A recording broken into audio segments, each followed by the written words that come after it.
Pape Kabo, président de Diaspora du Sénégal, membre de la coalition Diomaye et acteur de la société civile, expert électoral africain, et, donc membre de Sursaut, de Ars Sous Élection. Ah oui, d'accord, très bien. Membre de la coalition Diomaye président et membre de Sursaut citoyen également, qui nous a conviés ici à une conférence de presse autour du pacte national de bonne gouvernance démocratique. Les acteurs de la société civile attendent de voir l'application de ce pacte, mais il n'y a pas encore un début, il n'y a pas de frémissement par rapport à ça. Qu'est-ce que vous pouvez nous dire au sein de la coalition? Qu'est-ce qui se passe? Est-ce qu'on a peur du pacte? Attention, de frémissement, il y en a quand même. Hein. Il y a une convocation récente des assises de la justice. C'est un acte. Il y a eu l'engagement du président candidat Bassirou Diomaye Faye, oui, qui s'était engagé à respecter le contenu des décisions de la CNDP et des assises nationales. Donc je pense que sur ce plan-là, il y a juste un problème de timing. Il y a un problème de timing, c'est un nouveau pouvoir, un pouvoir qui s'installe, qui prend connaissance de l'appareil de l'État et qui met les effectifs en place pour justement commencer à exécuter un programme qui forcément tiendra compte des engagements qui ont été pris par le président Bassirou Diomaye Faye. Nous sommes acteurs de la société civile, mais malgré tout, nous avons apporté ce soutien-là et depuis bien des années à cette coalition. Moi, j'allais le voir en permanence à la maison d'arrêt au Cap Manuel, tous les jeudis. J'allais le voir et ça a été une lutte acharnée pour pouvoir arriver à récupérer ce droit. Le droit qu'un citoyen a de rendre visite à quelqu'un qui est en détention, fût-il le plus grand criminel du monde, ce qui n'était pas le cas pour eux, aussi bien lui que le président Ousmane Sonko. Mais ici, c'est pour vous dire qu'en tout cas, le respect des engagements pris par le secrétaire général, le président Bassirou Diomaye Faye, ça, il n'y a pas de doute, ce sera fait et bien fait, je crois. Alors, le fait que deux correspondances lui soient adressées et qu'il n'y ait pas de retour, est-ce que ce n'est pas quand même inquiétant? Oui, par Sursaut citoyen. Oui, absolument, ça je le comprends, mais remettons les choses dans leur contexte. Tout de suite, le professeur Ndoye a bien rappelé que la première correspondance date du 25 mars, c'est-à-dire au lendemain de l'élection présidentielle. Les résultats n'étaient pas encore officiels, le président Diomaye n'était pas encore officiellement installé. Donc c'était un moyen pour la société civile de montrer sa reconnaissance et à sa légitimité au président Diomaye, qui la veille avait été plébiscité par un vote à 54% des électeurs. Donc la société civile lui montre par cet acte-là, c'est comme ça qu'il faut lire et comprendre cette lettre-là. Nous vous manifestons, nous vous montrons que nous adhérons à la décision populaire prise par la population hier à l'occasion du vote. Et à partir de ce moment-là, le président Diomaye, qui n'est pas encore officiel, prend acte de cet acte fort posé par la société civile. Maintenant, quant à la correspondance du 19 avril, c'est tout autre chose. Le 19 avril, il y a eu déjà la prestation de serment qui a eu lieu le 2. Il y a eu la constitution du gouvernement après le 6. Mais entre le 6 et le 19, il y a eu à peine 2 semaines. Comprenons quand même que c'était relativement rapide. Mais je comprends très bien l'inquiétude que nous avons et que nous manifestons. C'est pourquoi je disais tout à l'heure, vous tous, à la presse, que vous devez relayer cette préoccupation-là. Le désir de dialogue, le désir d'échanger entre la société civile et le pouvoir en place, c'est un désir ardent. Et le premier gagnant dans cette affaire-là, c'est naturellement le pouvoir en place, qui bénéficie d'une expertise à titre gratuit. Alors, est-ce que l'application du pacte pour un président de la République requiert quelques sacrifices à faire? En d'autres termes, est-ce qu'il y a des éléments dans le pacte qui sont contraignants pour les intérêts de l'homme politique ou bien du dirigeant? Oui, mais vous savez, un pacte, il y a forcément des éléments contraignants dans un pacte. C'est pourquoi, d'ailleurs, on demande aux gens de pactiser, parce que ce n'est pas simple. On vous dit, écoutez, il y a ceci, cela et ça, qui est bien pour la population, mais naturellement, quand vous avez l'exercice du pouvoir en charge, il y a des contraintes qui sont là et qui peuvent peser. Ces contraintes-là, le temps de vous en défaire, ça peut demander un certain temps, je me répète, hein, mais c'est indispensable.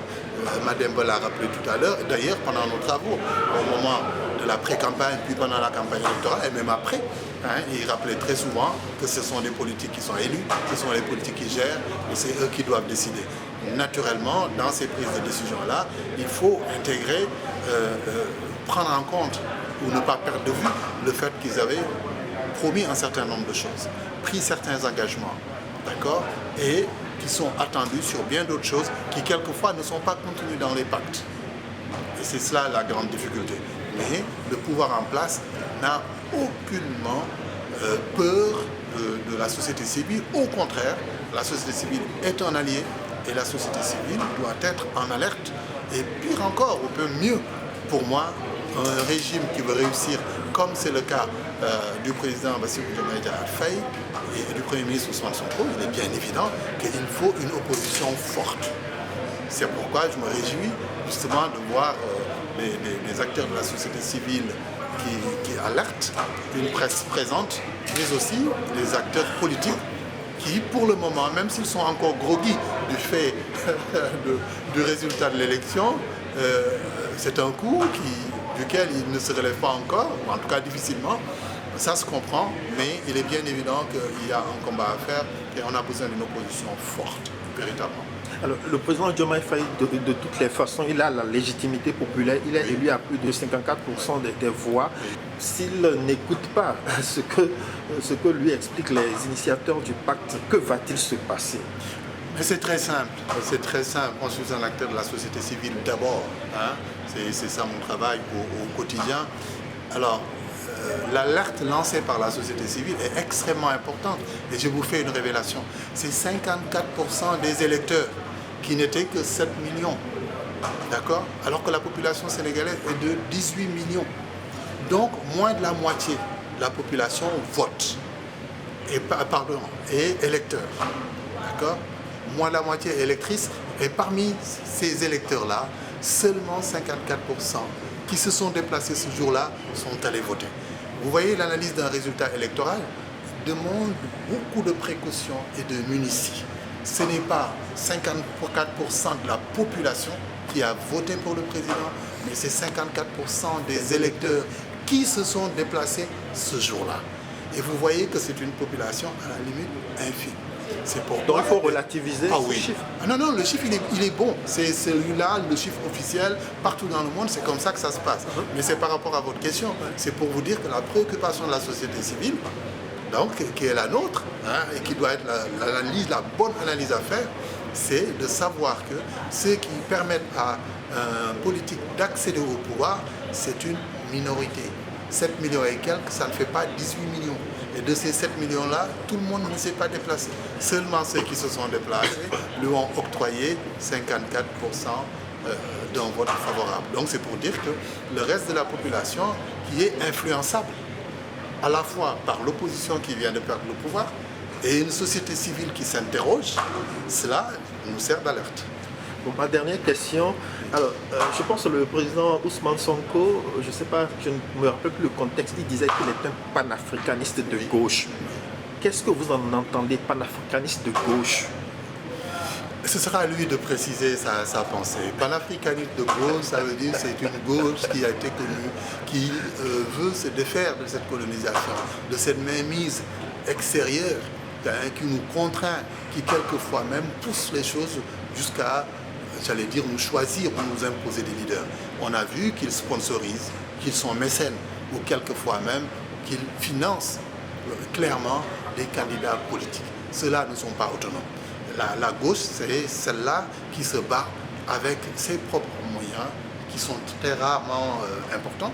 La preuve, vous avez vu la déclaration de patrimoine du président Diomaye qui arrive au pouvoir, à la limite de l'endettement. Vous regardez, vous faites le check and balance, vous verrez que c'est un président qui est à la limite de la... On ne pourrait pas l'inviter au club des milliardaires, ce qui n'est pas le cas pour d'autres présidents. On verra après 5 ans.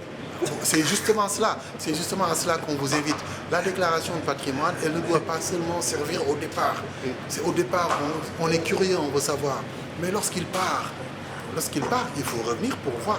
Parce que la déclaration de patrimoine vous informe sur ses ressources actuelles, voilà, combien il perçoit. Au moment où il est arrivé, voilà sa situation. C'est une photographie. Moi, je suis économiste, financier et analyste. Donc, moi, un document comme celui-là, quand on le reçoit, on analyse sur tous les aspects. D'accord? Son endettement, son patrimoine et ses revenus actuels.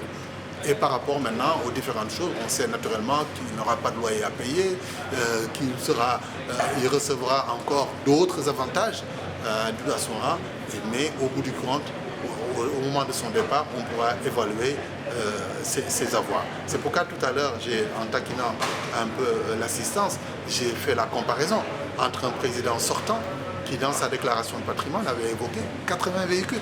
Vous voyez déjà la différence. Donc c'est extrêmement important, mais je n'ai entendu personne parler de son patrimoine au départ, Ouais. au bout de 12 ans. C'est extrêmement important, il faut vous en... Donc c'est ça qui va changer maintenant. Ah oui, ah oui. La reddition des comptes. Absolument, Oui. absolument. Le slogan Djup, ça veut dire la rectitude, la droiture. Djubanti, c'est redresser les choses. Et puis, voilà, Djup, c'est d'être honnête, intègre, être animé d'une probité. Et puis, Djubal, et puis faire des choses selon des règles strictes, les appliquer et ne pas les fouler aux pieds, comme on a vu à un moment donné.